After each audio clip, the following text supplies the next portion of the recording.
Welcome, apprentices and acolytes. It's time for another review, and today we got The High Republic: The Fallen Star. Ready up. If you haven't read any of The High Republic, you are doing yourself a disservice. Light of the Jedi, Rising Storm, and The Fallen Star are easily some of the best Star Wars books that have come out in recent time. Now, is all of The High Republic amazing? Meh. Some would say so, but I have thoroughly been enjoying the main series of the High Republic comics, and of course, the main three books that have come out, which is Light of the Jedi, The Rising Storm, and The Fallen Star. So yes, I did like The Fallen Star. But what is it about? You know that awesome starlight beacon thing that is literally the symbol of hope throughout the entire galaxy? Yeah, that gets destroyed. The Nihil have been such a terrible annoyance for the Jedi for so long. And the villain Marchion Ro is just getting more powerful and even more of a threat now with this leveler that he's putting into play. There are so many characters that you thought you would never care about, and then by the time you want to care about them, it's too late. But I'm going to let you know now, I'm going to talk about some minor spoilers, so be careful. And if you haven't read this book yet, get out of here. But ultimately, I did like this book. Now, where did it rank with the other previous High Republic books? As you know, The Rising Storm literally skyrocketed to the top, to some of my favorite Star Wars books of all time. I literally compared it to the Bane trilogy. It was that good. I think The Fallen Star is better than Light of the Jedi, and at least for me, I didn't think it was as good as The Rising Storm. And I don't think that is Claudia Gray's fault or the book's fault. I just felt like The Rising Storm was like the pinnacle of the High Republic. All these characters being utilized into one.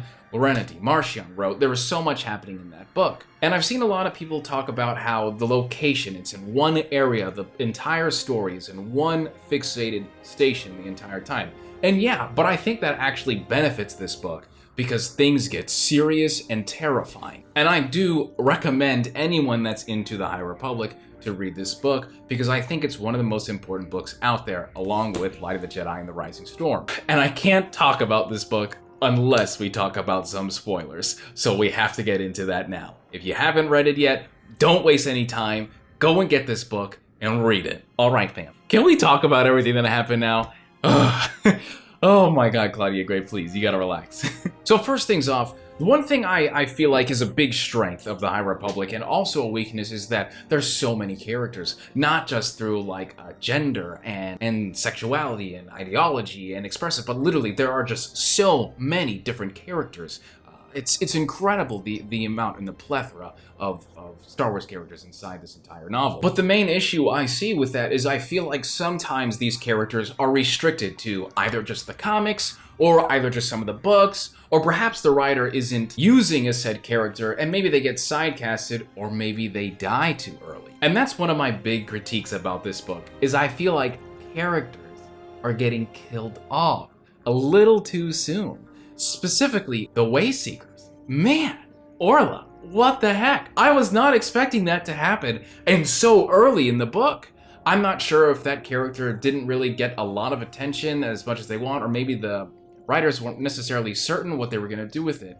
But man, the Wayseekers are such an interesting way to follow the Force and still be a Jedi. For years, everyone's talked about Grey Jedi, and a lot of Star Wars fans don't necessarily understand that that's impossible. The concept of the dark side of the Force is a drug. You cannot just pretend and turn off a switch when you can and cannot use it.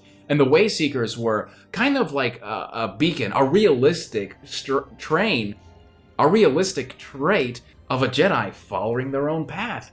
And Orla was so freaking cool, and I can't believe that character is gone now. But, you know, you never know. It's Star Wars. Characters can always come back, right? There's other characters that die in this book. Like Stellan and Buryaga, you know, who characters I feel like are so very important, but at the same time too, you know, whether or not they are truly dead or whether or not they're going to be talked about in another story, we've yet to be seen. But man, I feel like with a story that has so many characters, there still isn't a lot of huge characters that we can cling on in the Jedi. I think the best part about this book is the leveler. It is terrifying. Reading it 3 o'clock in the morning like I did and understanding what Stellan Gios was going through, the terror that he had, the fear, man. I was looking around and I was just like, oh no, I don't know what this is. Is this the Leveler?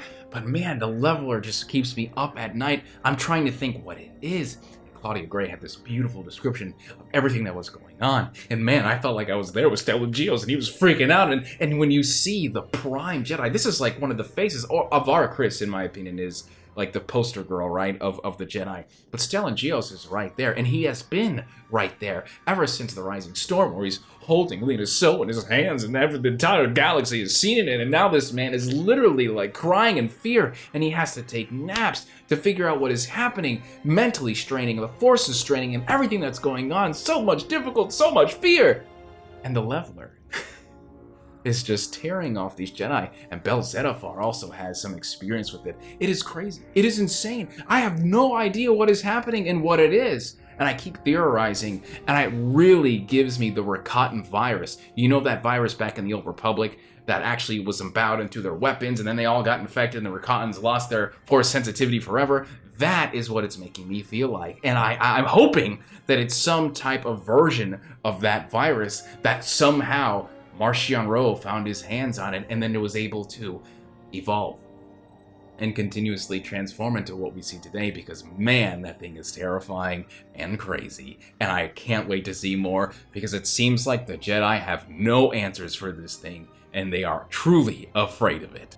The High Republic keeps getting better, and in this book as well, although I did not think of it as amazing, as truly amazing as The Rising Storm, it is still a necessity. That's why it's getting my Holocron approval. For anyone that wants to read this book, you need to go out and check it out. It is another necessary step in the most beautiful storytelling that we've gotten in Star Wars for a while. The High Republic continues to demonstrate why it's always New York best-selling all the time.